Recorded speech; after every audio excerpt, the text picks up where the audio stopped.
Polygamy is still in the headlines. Polygamy is still fighting for legality. It is necessary to give you an honest view inside the cause and effect of polygamy. Please join me in welcoming Ed Casillia. I felt very sad looking at that film. I thought, I wonder, which wives are my nieces I no longer know? Well, you come with more direct experience. What would you do? How would you fix it? I honestly believe that we can't fix it individually. We can create a forest of voices because nobody will listen to a voice in the forest, which is what I try to do and you try to do. We must educate people. We need to build and build and build until there's a big enough voice that somebody listens. I also think that we need to be open to opportunities to those who really are serious about getting out and giving them an opportunity to get out, because we can't make them understand. I remember when I sincerely believed that. You couldn't have walked into my community and taken me away because I had to die for God, and I would have. I remember that. That's where their head's at. Their faith is fear. They don't know the difference between faith and fear. The faith that holds them together is fear. It's a powerful tool. It's very powerful. I think that the only thing we can do is educate, but I think we really need to work hard to educate, just like so many of us worked so hard before Canada came up with their decision when they made polygamy continually and currently still illegal in Canada. Canada's doing something about it. This is why Winston Blackmore is so uncomfortable. They did it because there was voices that just hammered and hammered. And I try to encourage everybody, don't hide your truth. Throw it out there no matter what. Don't hide your truth. Because if you even know that there's somebody out there that came from where you came from, even if you haven't met them. When I was in Utah, and I went the very next day, I was at Kristen's, and a woman came up and hugged me, and she said, "You don't know who I am, do you?" And I looked at her and I said, "I'm really not sure." She started to cry. She said, "I'm your sister-in-law. I got away from your brother." And we sat there and cried together. And it was like we'd known each other forever and grown up together because of the understanding. It was incredible. And that's the whole point. Those of us that have been there need to be the arms of understanding that these people can come to. Well, and again, that's the big problem, is that people aren't willing to understand on those levels. They haven't experienced it. They're not open enough to listening to the full story. They hear they read the headline and go on and say, well, okay, they make their decision. They're being too lazy. They're not looking into it. They're not exploring the depth. They're not exploring the problems. They're not exploring the true life experience. These people that come out of polygamy aren't ready to face the outside world, which makes it an even more devastating enslavement. This is why I'm so happy with what Doris Hanson is doing, and what Kristen is doing, and there's so many people. But it isn't that I'm saying to you, go in there and support a polygamous family. I'm not saying that. I'm saying give them love, give them acceptance, give them understanding, and don't hold them responsible for their ignorance. Help them get out of it. Well, and that's, again, you were talking the education thing. Yes, absolutely. They can't be held culpable for that when that's what they were brought up in. I look at the men. They know exactly what's going on, and it's a different world, and they know exactly what's going on. They're the ones that are doing the coercion. They're the ones that are creating the problem. Right. The women, not so much. They don't have a choice. No, they don't. Especially when they're impregnated as frequently as possible, have no education, no means of making a living, and no means of survival if they don't do exactly what they're told.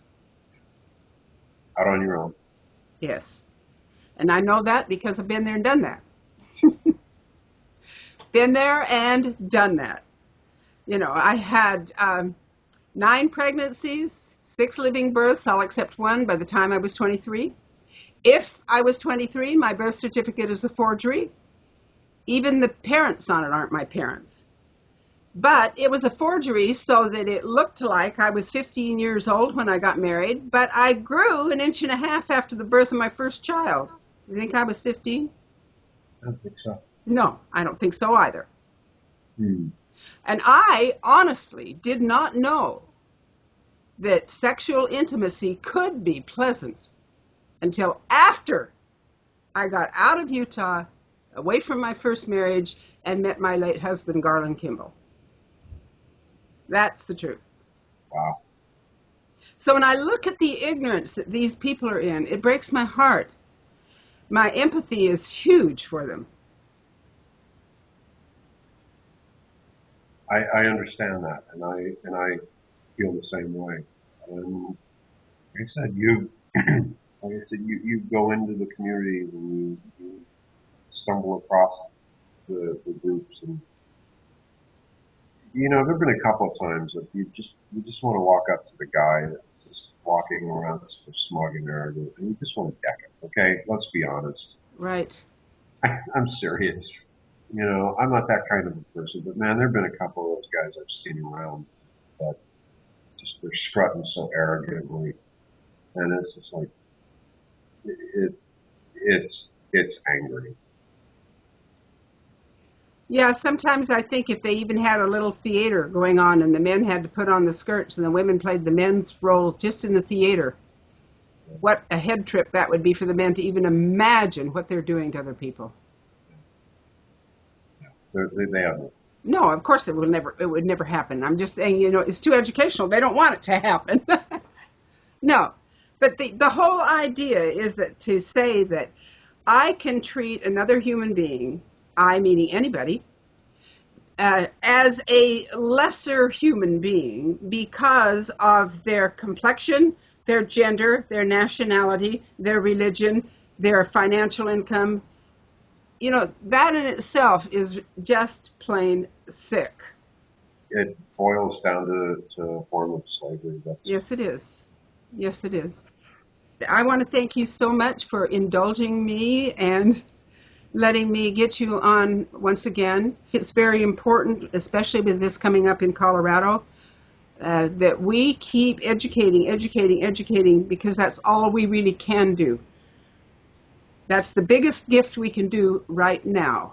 We reach more people through this public speaking and through television and whatnot than we do going to our standard meetings. And I'm not saying drop any of them. I'm simply saying thank you for allowing me this expansion of your voice.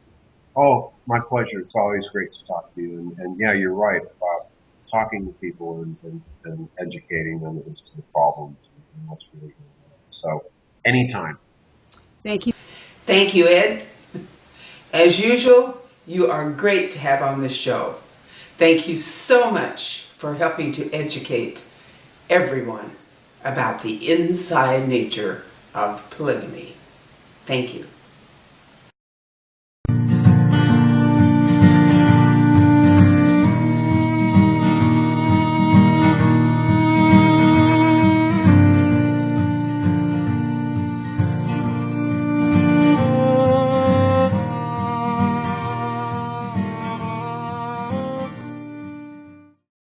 So the first point for tonight is, in order to view polygamy as a free choice for adult women, we must forget that women who agree to polygamy believe it will earn them celestial rewards, and they fear eternal damnation if they resist. This, of course, is in reference to polygamy as introduced by Joseph Smith. He told Emma, either obey or be destroyed. And women in Mormon polygamy groups have been threatened the same way ever since. And it's a matter of salvation to them, period. My mother was an Allred, and my father was an independent, but I was raised in Allred. So I was raised in the AUB. I am one of 39 children born to my father's 6 wives. I'm among the 31 that he claimed as his own.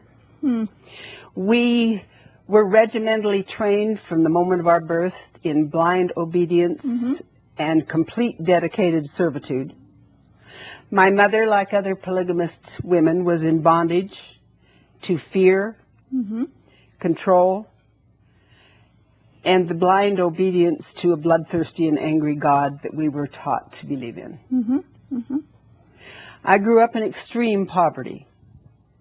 The psychological and emotional needs of women were something that were considered a sin and that they were meant to overcome. In other words, their needs, any needs, physically, emotionally, financially, intellectually, educationally, were considered weaknesses to overcome. And I do mean even the use of their brain. It was not allowed. My father always had the first word, the last word, and all those in between. When I was a little girl, when my father was in prison, his youngest wife, Rachel, escaped with her 5 children. She died shortly after in an airplane crash. The state of Utah let my father out of prison and gave him back those 5 children that she had escaped with on his promise that he would never live polygamy. Of course, he took 2 more wives after that. And those children were raised to believe what he taught us all. He would gather us in the family and he would say, the finger of God struck that airplane out of the sky and killed Rachel because she broke her covenants to me. And he did it so I wouldn't have to. My goodness. We were raised continually on the blood covenants, that if we did not live plural marriage, we would suffer eternal damnation, and the only way that we could be saved was by blood atonement, our blood. Jesus Christ didn't die for our sins. We had to die for our own. And the worst sin you could commit was not believing in polygamy after it had been told to you. After it had been told to you, you were worse than somebody that never heard it. You were totally going to be damned forever. And this is how I was raised. And now you were raised in the AUB group with some filterings in other groups as well. And I was raised in a Kingston group, and we were taught exactly the same thing. Exactly the same thing. And we've talked about this earlier, that really the only difference in the groups is who the leader is of where you're at, because and yet they all say they are the only true group. That's but correct. It's all the same stuff. That's their idea of heaven, and the other alternative is to run and become a son of perdition. Yes. And then you're subject to not only eternal damnation, but the men have a choice on how they want to handle it. The doctrine teaches they can use blood atonement to save your soul. The doctrine we were raised on teaches that, and it's available to be seen and looked at. Yes, it is. Absolutely. And I was taught that all of my life. And it was taught in the early Mormon church by Brigham Young, and by many of the other actually it began with Joseph Smith. Right. But Brigham Young is the one that propagated it, and it was definitely a blood atonement doctrine where you had to die and shed your own blood for certain sins. Right. Right. We had to be cut from ear to ear on the throat, and the blood would ascend to God like an incense to save our soul. Yeah. For the sin of what? Not finding blind obedience of following anything. If you turned away from the religion, if there's a whole lot of reasons they can kill you. So it became like the honor killings in the Taliban. If they chose to kill you to make them look better, it was okay with God. If they chose to be benevolent, not kill you, that was okay with God, but you were really no good. Because you were really bad. You were really bad, not worth anything.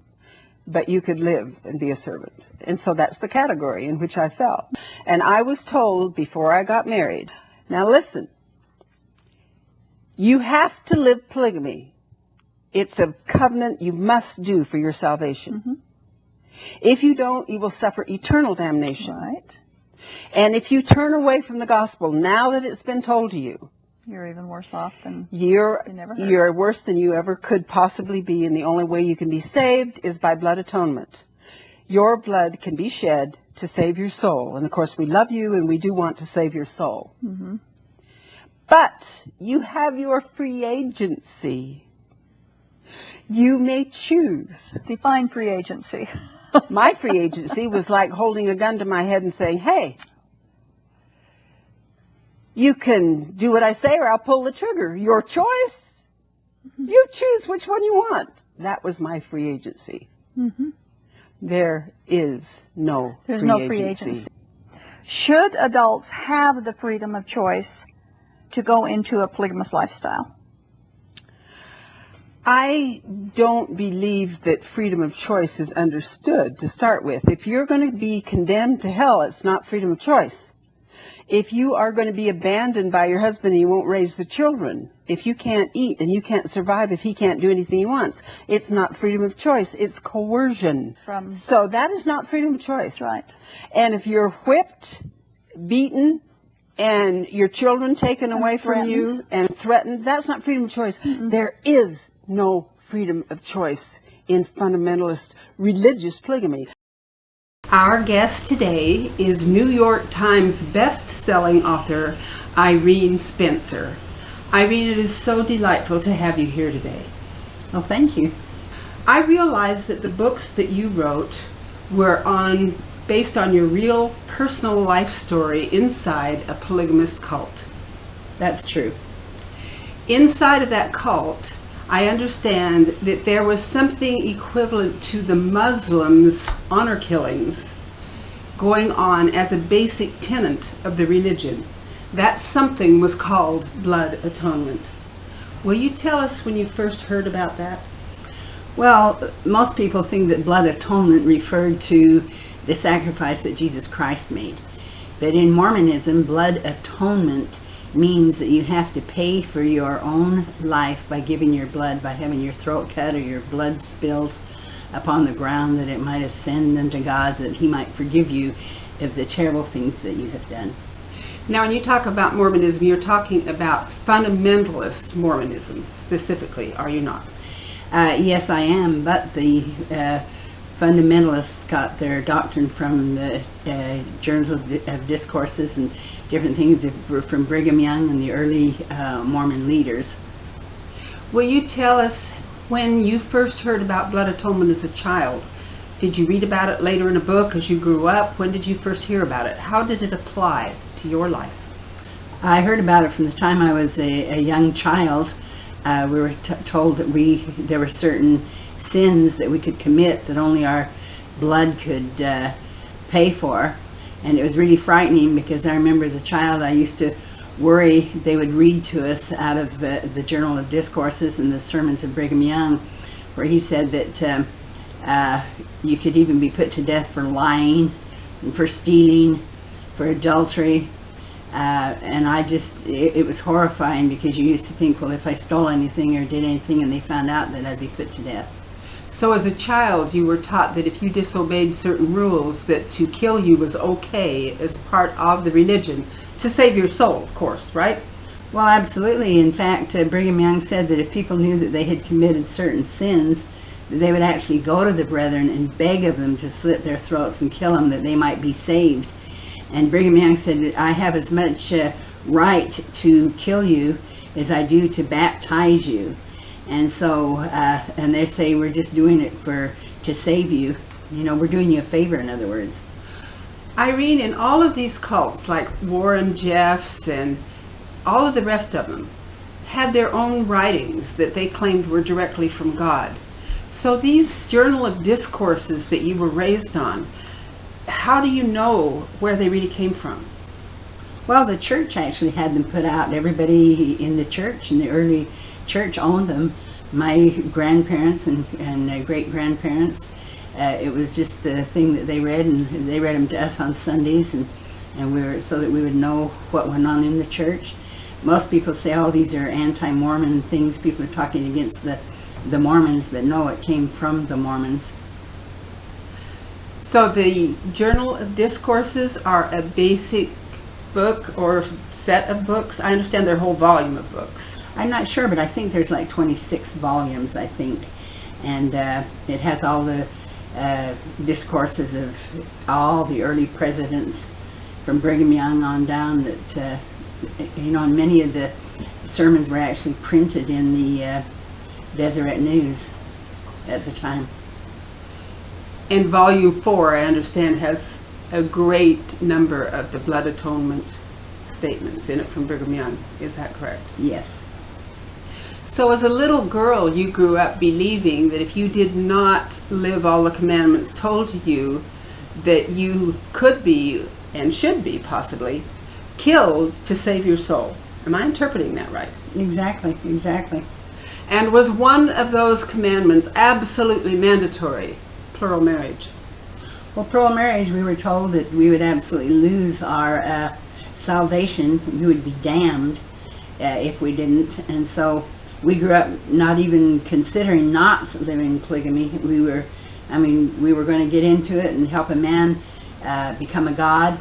And it was our responsibility to help him become a god by giving him other wives and helping him live that principle. Isn't one of the conditions of blood atonement also to apostatize or turn away from the faith? Oh yes, Brigham Young said in the Journal of Discourses that that people that left the work and left it would be put to death. He said that you're actually doing them a favor because they would be saved in the hereafter, in the afterlife, if they gave their lives for it. In fact, he said in one part, he said the day will come when we will say, are you for God? And if you're not for God, then your throat will be cut and they'll get you coming and going one way or the other. In other words, you were taught to believe that if you did not live plural marriage, or if you turned away from the belief of plural marriage, your life was literally in danger, and that was a basic tenet of your faith? Well, it has always been the basic tenet of all of it, that of being destroyed, of being put to death, of having a spiritual death, but it was taken literal. I know of many cults, because I grew up and our families intermarried into different ones of them, and they all talked of blood atonement. It wasn't some big secret. It was like it was put out there as a form of control. You said your families intermarried into all of these cults. Would you name some of them that your family is intermarried into? Well, I was more or less raised in the Apostolic Brethren, the one of Reuel Allred. He was my mother's brother, and I was raised in his. Then I joined the LeBaron group when I was 16 and moved to Mexico, and I became in that infamous cult, which was the worst of any of the cults, because it led to the fulfillment of blood atonement, as some other groups had done. They weren't the only ones. So you actually lived in Mexico in the cult where Reuel LeBaron ordered the execution of nearly 30 people. Is that right? Yes, I grew up knowing Reuel, seeing him almost every day. He was my brother-in-law. I saw how he started out thirsting after power and after control. And believe it or not, he started reading the journals of discourses, is where he got all his ideas from. I had a brother-in-law that joined the cult. He came down from Utah and he brought his books of the Journal of Discourses, and Reuel started reading them and just couldn't leave him alone, and read all these places where people should be put to death, and he saw that he could have power and control of people, so he did. He started his own church? Well, later, yeah, he started the Church of the Lamb of God, and his brother Joel had the Church of the Firstborn in the Fullness of Times. Reuel actually had Joel put to death, and then he started his own church and took a lot of Joel's followers and had them follow him. And he continued to have people murdered that he felt were a threat to him, didn't he? Oh yes, he had his own daughter Rebecca. She was like 17 years old and she was pregnant at the time. He had her put to death. He had 2 of his wives put to death. He had friends supposedly put to death. I was even on his death list, as was my husband Berlin, and my sister, his first wife Charlotte. We lived in fear and were in hiding. It was an absolute reign of terror at that time. Well, one of the things that I want to point out here and make really clear, everybody said when I say everybody, I'm talking about the other polygamous cults, all rose up after Ervil was captured and said, he isn't us, that has nothing to do with us, you can't paint polygamy with the same brush. So my question that I'm proposing to you at this time is, isn't it a fact that absolutely all of those same polygamous cults that claim or blame Mormonism teach blood atonement the way you have described it here from the Journal of Discourses as a basic tenet of their religion? Absolutely. Warren Jeffs, their group, taught it. In fact, I don't know of a polygamous group that doesn't teach it. It's something that they have taught, that it's a tenet of our salvation. I mean, if we're gonna have our salvation, we need to have our throats cut. And even in Utah, they had, when they put people to death, they said that they would rather not do it by hanging, because they had to have their blood spilled, and it was better to actually shoot them or to cut their throat. So, yes, it's a very real thing. So, blood atonement to save your soul is a basic tenet of fundamentalist polygamist Mormonism. Absolutely. My question to you as I point this out is to tie in, my purpose is to tie in all of the polygamist cults, that they do literally teach it if they claim or blame Mormonism. The aspect here involved is, isn't it fear that creates the glue that holds these polygamous cults together? Not faith, but fear. Is that true? Absolutely. It was in my case and every other case I ever saw. You feared that if you didn't do it, you would be destroyed. And even in the section 132 of the Doctrine and Covenants, where it tells you that you have to live polygamy, and how you could have 10 wives, and if they didn't belong to anybody else and they were sealed to you, that you were justified and you were living God's will. Cody Brown, star of Sister Wives' alleged reality show on TV, his wives claim that polygamy is their faith, what they believe in. So as a result of your telling me what you just told me, why are they really backing and supporting polygamy? Well, I used to say it was my faith too, but I should have said it was my fear, because you were afraid not to do it. You didn't do it because you loved the principle and because you wanted to get another wife in the family so you could feel jealous over her. It wasn't because you wanted all these things. It's that you feared that if you did not, that you would be destroyed. And the scriptures backed it up in the name of God, saying that you would be destroyed. So take your choice. Do you want to go to live polygamy, or do you want to go to hell?